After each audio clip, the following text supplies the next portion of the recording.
ঋতু লাইফস্টাইলে সবাইকে স্বাগত। আমি রীতা। আজ আমি আপনাদের জন্য নিয়ে এসেছি খুব সহজ, সুস্বাদু এবং ঘরোয়া স্টাইলে এগ কারি, যেটা বাংলায় বলে ডিম কারি। আমি এই রেসিপিটা খুব কম উপকরণ দিয়ে বানানো হয়, কিন্তু স্বাদ হবে একেবারে দারুণ। ভাত, রুটি, পরোটা, লুচি সব কিছুর সঙ্গে অসাধারণ লাগে। আমি ধাপে ধাপে দেখাবো কিভাবে ডিম ভেজে মশলা কষিয়ে এবং সঠিক পদ্ধতিতে গ্রেভি তৈরি করলে রেস্টুরেন্টের মতো সুন্দর রং ও দারুণ স্বাদ পাওয়া যায়। তাই ভিডিওটি শেষ পর্যন্ত অবশ্যই দেখবেন, যাতে করে কোনো টিপস যেন বাদ না যায়। তো দেখতে থাকুন। আমি ডিম কারি করার জন্য প্রথমে প্রেসার কুকারে জল দিচ্ছি। জল দিয়ে এবার লবণ দেবো। লবণ দিলে ডিমগুলো ফেটে যাবে না, আর প্রেসার কুকারে সিদ্ধ করলে ডিমগুলো তাড়াতাড়ি সিদ্ধ হয়ে যায়। আর যাতে না ফেটে যায় তার জন্য আমি লবণ দিচ্ছি। সামান্য লবণ দিয়ে দিলাম। এবার ওই জলের মধ্যে ডিমগুলো দিয়ে দেবো। আমি 5টা ডিম নিয়েছি। ডিমগুলো আস্তে আস্তে দিয়ে দিলাম। দিয়ে এবার প্রেসার কুকারের ঢাকনা বন্ধ করে একটা সিটি দিয়ে দেবো। নিয়ে নিয়েছি, একটা সিটি দিয়েছি, দেখি কিরকম হয়েছে। হ্যাঁ, ঠিক আছে, সব ফেটে যায়নি, সুন্দর আছে। এবার ঠান্ডা জলে দিয়ে দিচ্ছি।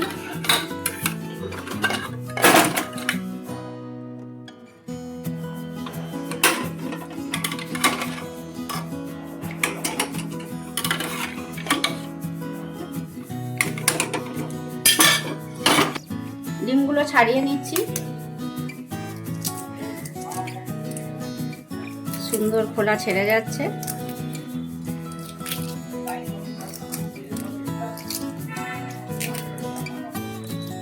এরকম ভাবেই সবগুলো আমি ছাড়িয়ে নেব।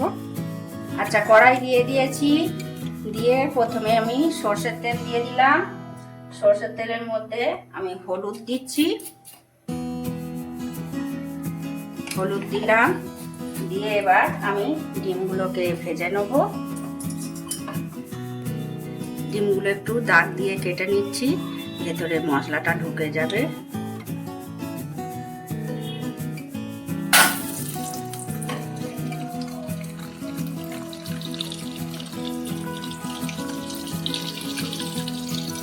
আমি খুন্তি করেই কেটে নিচ্ছি, আপনারা চাইলে ছুরি দিয়েও দাগ দিয়ে নিতে পারেন।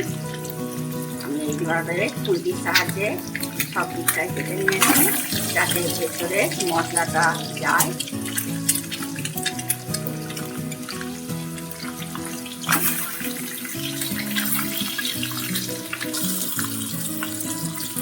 একটু লাল লাল করে ভেজে নিচ্ছি। লাল লাল করে ভেজে নিয়েছি, এবার তুলে নিচ্ছি।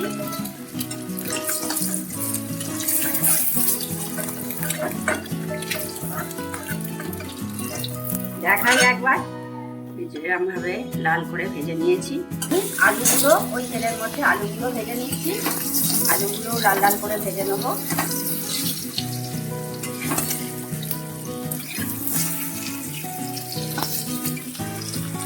এবার আমি ওই ডিম ভাজার তেলের মধ্যেই আলুগুলো দিয়ে লাল লাল করে ভেজে নিচ্ছি।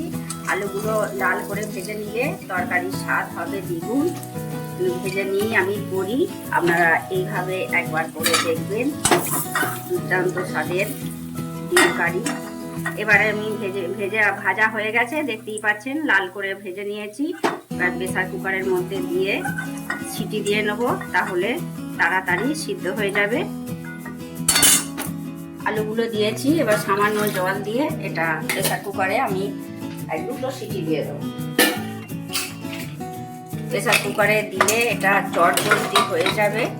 কোনোদিন কাজের কোনো তাড়া থাকলে তাড়াতাড়ি এটা করে নিতে পারবেন। আমি যাতে তাড়াতাড়ি হয় সেই প্রসেসই দেখাচ্ছি। এটা প্রেসার কুকারে দিলাম, 2টো সিটি দেবে। ততক্ষণ আমি পেঁয়াজগুলো ভেজে নেব। ডিম ভেজে আলু ভেজে সিটি দিতে দিয়ে কড়াইটা ধুয়ে পরিষ্কার করে নিচ্ছি। কড়াইয়ের মধ্যে তেল দিচ্ছি। তেলটা গরম হোক। কড়াইয়ের মধ্যে একটু একটু সামান্য হলুদ দিলাম, আর বেশি দেবো না। এখন একটু ফোড়ন দিয়ে দিই, তেজপাতা, গরম মশলা দিয়ে না এটা ভেজে নিই ফোড়নটা। এবার আমি রসুন কুচিটা দিয়ে দিচ্ছি। আগে রসুন আমি কুচিয়ে দিয়েছি, এবার একটু হলুদ, তাহলে গায়ে ছিটকে যাবে না। রসুনটা এবার ভালো করে আমি ভেজে নিচ্ছি। রসুনটা ভাজা হয়ে এসেছে, এবার আমি পেঁয়াজটা দিয়ে দিচ্ছি। এটা হয়ে গেছে ব্রাউন কালার। এবার আমি পেঁয়াজগুলো দিয়ে দিচ্ছি, দিয়ে রাখা পেঁয়াজগুলো ভালো করে ভেজে নেব।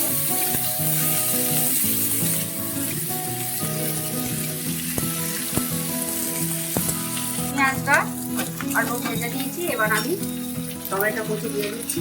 এবার টমেটো কুচিটাও ভালো করে ভেজে নেবো। একটু লবণ দিয়ে দেবো, লবণ আগে দিয়ে দিই, পেঁয়াজটা ভালো ভাজা হবে না। লবণটা টমেটো দেওয়ার পর আপনারা দেবেন, তাহলে ভালো ভাজা হয়ে যাবে। লবণ দিয়ে দিচ্ছি, টমেটোটা নরম হয়ে যাবে আর ভাজাও হয়ে যাবে।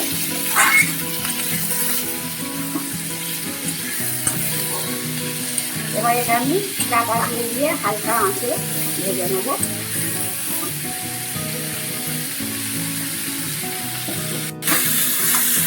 এবার আমি গ্যাসের ফ্লেমটা লো করে দিচ্ছি, লো ফ্লেমে ঢাকা দিয়ে ভাজবো। চাপা খুলে খুলে ভেজে নেবো, নেড়ে নেবো। টমেটোগুলো নরম হয়ে এসেছে, আরেকটু হবে। চাপা দিলাম, আবার ঢাকনা খুলে দেখি, হ্যাঁ পেঁয়াজ থেকে সব থেকে তেল ছেড়ে দিয়েছে।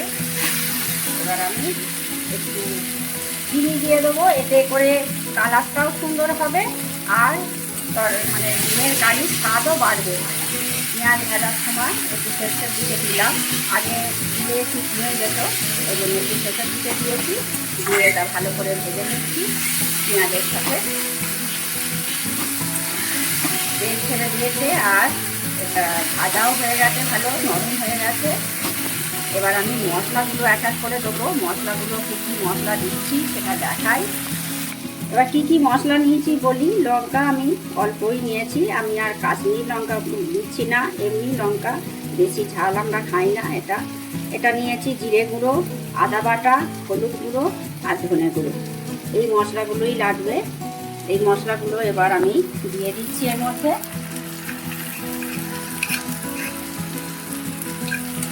এবার এটা আমি এর সাথে কষিয়ে নেবো, ভালো করে কষিয়ে নিচ্ছি।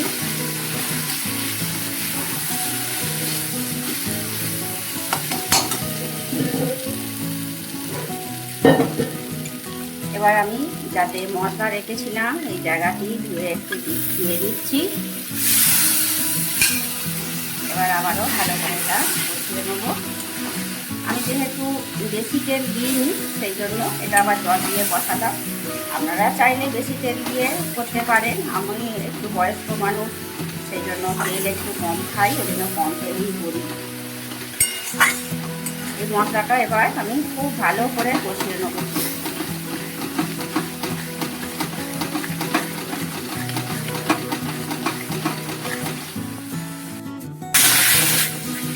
ভালো করে কষিয়ে নিচ্ছি।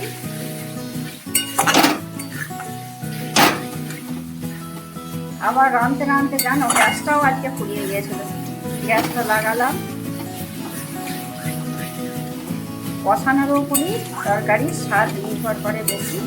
আর আমি এরকম বেটে করি না, এরকম পেঁয়াজ কুচি ভেজে করি, এতে খুব দুর্দান্ত স্বাদ হয়।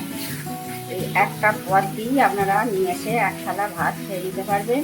আর আমার ভিডিওটা যদি ভালো লাগে লাইক, কমেন্ট, শেয়ার ও সাবস্ক্রাইব করবেন।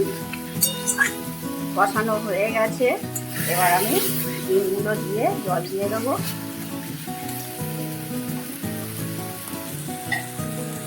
এবার আমি আলুটা তো সিদ্ধ করে রেখেছিলাম, এই আলুটা দিয়ে দিচ্ছি। আলুতে জল ছিল সেটাও দিয়ে দিলাম, আর ভেজে রাখা ডিমগুলোও দিয়ে দিচ্ছি। দিয়ে এটা আবার ফুটিয়ে নেবো একসাথে। আরেকটু জল লাগবে, আরেকটু জল দিচ্ছি। জল দিয়ে দিচ্ছি।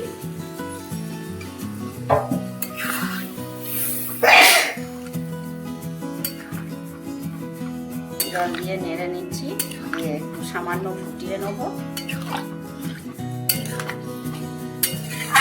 আলু আমি সেদ্ধ করেই নিলাম প্রেসারে, একটু আমাদের বেশি সেদ্ধই খায় বলা। আর আপনারাও কোথাও তাড়া থাকলে তাড়াতাড়ি করে নিতে পারবেন, ওই জন্য প্রেসারেই দেখালাম। এবারে এটা একটু ঢাকা দিয়ে ফুটতে দিচ্ছি।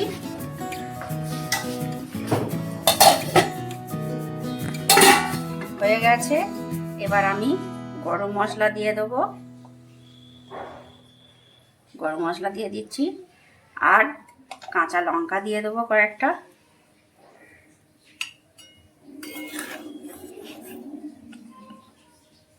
এবার আমি একটা জায়গায় ঢেলে নেব।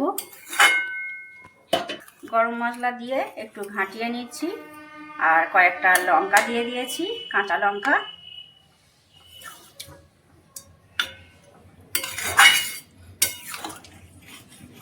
গরম মশলাটা যাতে মিশে যায় সেই জন্য আমি ভালো করে নাড়িয়ে নিচ্ছি। এবার আমি একটা জায়গায় ঢেলে নেব। ঢেলে নিয়েছি একটা জায়গায়, দেখুন কত সুন্দর হয়েছে। আর খেয়ে একটু টেস্ট করে দেখেছি, দুর্দান্ত স্বাদ হয়েছে। তো আজকের ভিডিওটা এখানেই শেষ করছি। আপনারা ভালো থাকবেন, সুস্থ থাকবেন। দেখা হচ্ছে পরবর্তী ভিডিওতে।